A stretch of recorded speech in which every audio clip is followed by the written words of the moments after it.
Bien sûr, tout d'abord, mais aussi grâce à ces jeunes, grâce à sa bonne administration, qui ont toujours une vision stratégique très anticipée, très avancée.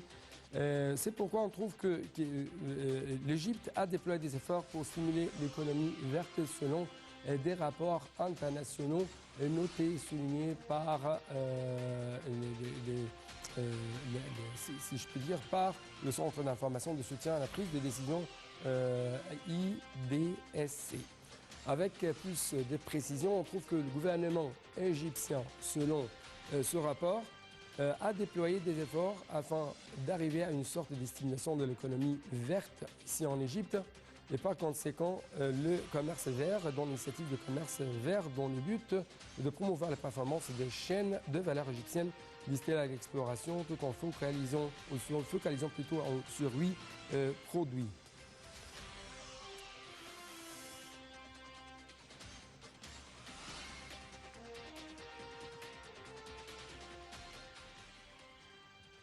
Donc, pour avoir plus d'analyse concernant ce sujet, la participation égyptienne à la conférence de Copenhague sur les climats, si je puis dire, une édition tout à fait spéciale pour la région arabe parce que cette édition est coprésidée par l'Égypte, présidente de la COP27, et les Émirats arabes unis, présidente de la prochaine édition de la COP.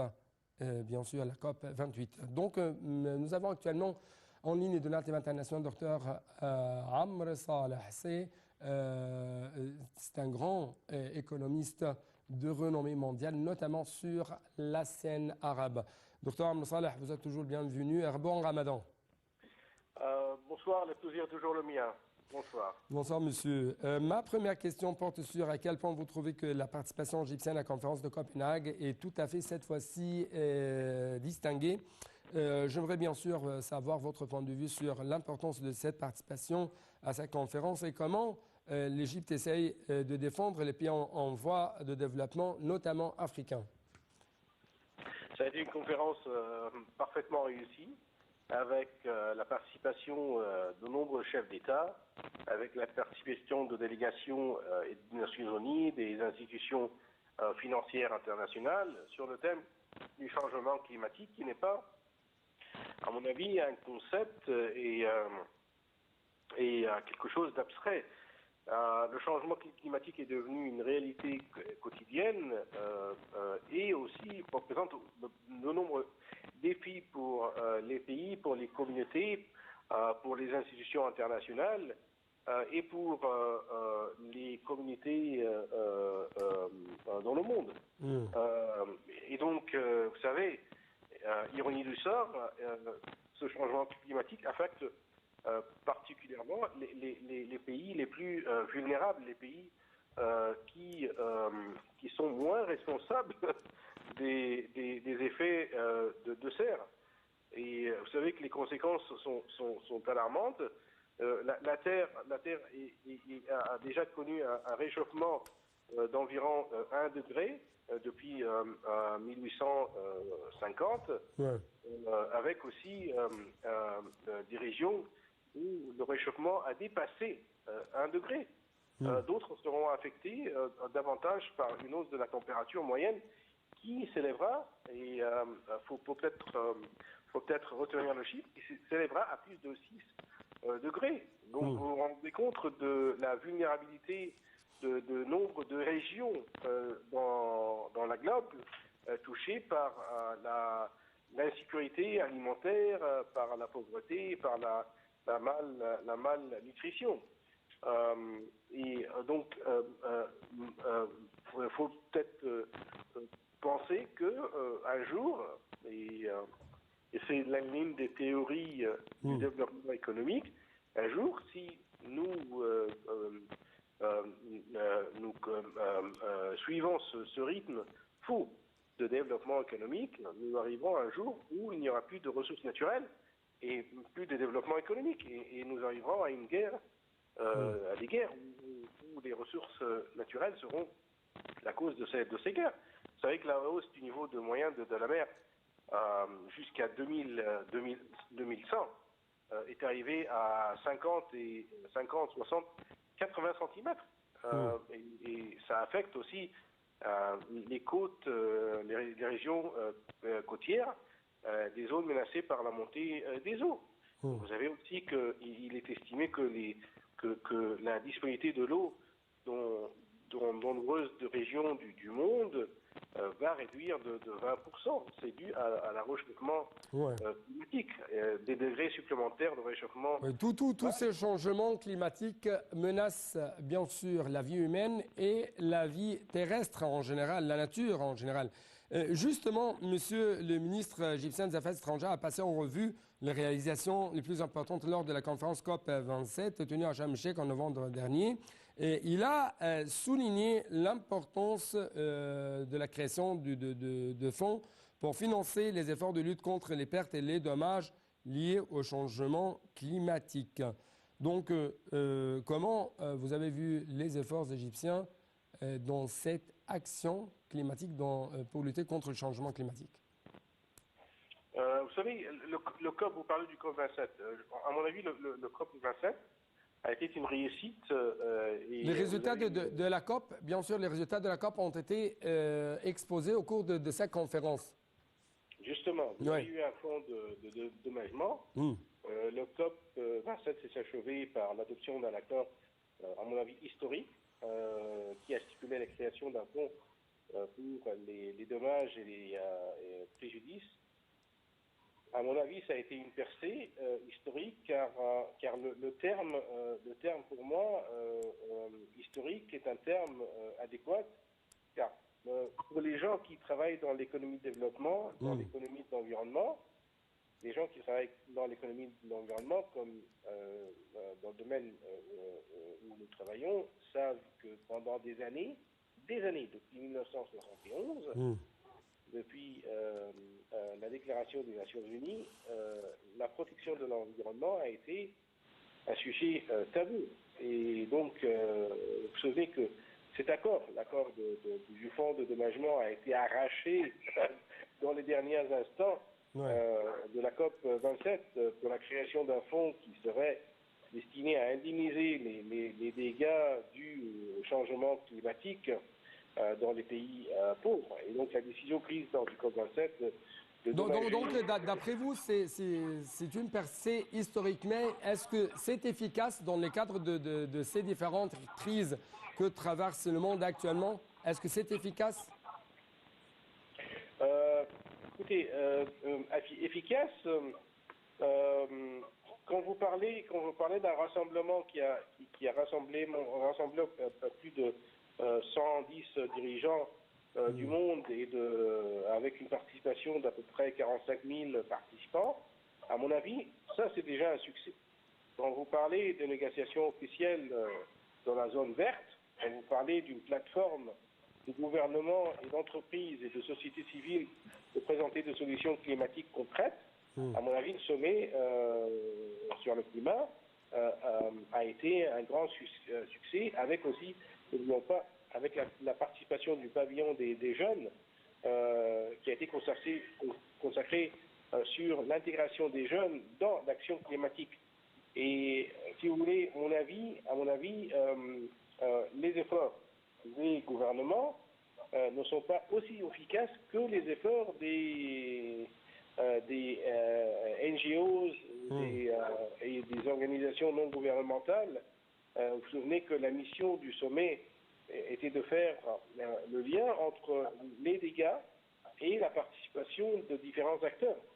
Et vous vous souvenez que le sommet de Glasgow, le COP 26, qui a été tenu en 2021, a essayé de finaliser des règles d'application de l'accord de Paris, alors que le COP 27 s'est soulevé avec des promesses et des politiques.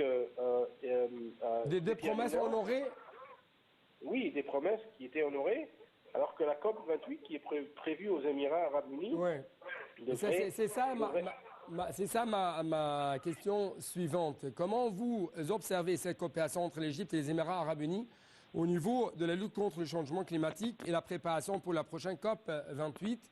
Et comment vous trouvez l'Égypte en tant qu'un pays qui a actuellement une expertise et une expérience très réussie, comme vous avez dit, dans l'organisation de la COP 27. Comment l'Égypte va donner ses expertises aux Émirats arabes unis?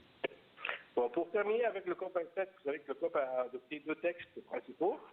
Une déclaration finale qui comprend un texte sur la réduction des émissions du méthane et une politique et des déclarations sur la compensation des dégâts climatiques qui sont suivis par les pays pauvres. Et donc le premier texte sur la réduction des émissions de serre, de serre, avec des efforts de limiter l'augmentation de la température à 1,5 degré, et aussi à prendre en considération les mesures pour l'abandon progressif du recours au charbon, ça a été un succès. Ouais. Donc le COP 27, pour revenir à votre question, a été un grand succès sur ces objectifs principaux. Changement de contexte mondial, crise climatique et crise de l'énergie.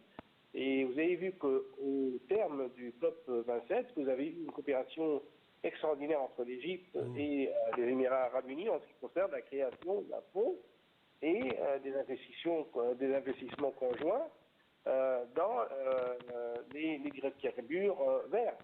Ça a été un grand succès.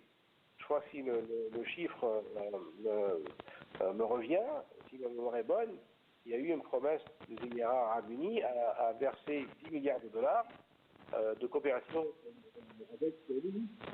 Et donc, le COP 27 a été un grand succès en ce qui concerne l'adoption d'accords de compensation des dégâts climatiques qui, depuis 30 ans, demandaient une intégration des pays en développement, mais aussi des pays industrialisés.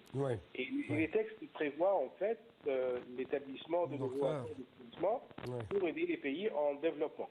Et donc ça a été vraiment un grand succès. Je crois que dans le cadre, pour revenir à votre question, dans le cadre des relations historiques et fraternelles et la coopération exemplaire entre l'Égypte et les Émirats arabes unis, je crois que l'Égypte, et d'ailleurs, si vous avez suivi ce qui se passe au cours des derniers jours, il y a eu un entretien et une rencontre entre le ministre émirati en charge du dossier du COP 28 et le ministre égyptien Samer Chokri, ministre des Affaires étrangères, pour accélérer la coopération et mettre en terme de coopération entre l'Égypte et les Émirats arabes unis. Donc, docteur Amr Hamd, je dois vous remercier infiniment pour de tels éclaircissements de votre part et bon Ramadan à vous. Et donc, chers téléspectateurs, il ne me reste qu'un seul sujet très important, c'est cette coopération de plus en plus très étroite entre l'Égypte et le groupe de la Banque mondiale. Les explications seront tout de suite et avec ça, je dois vous dire merci pour votre attention. À la prochaine.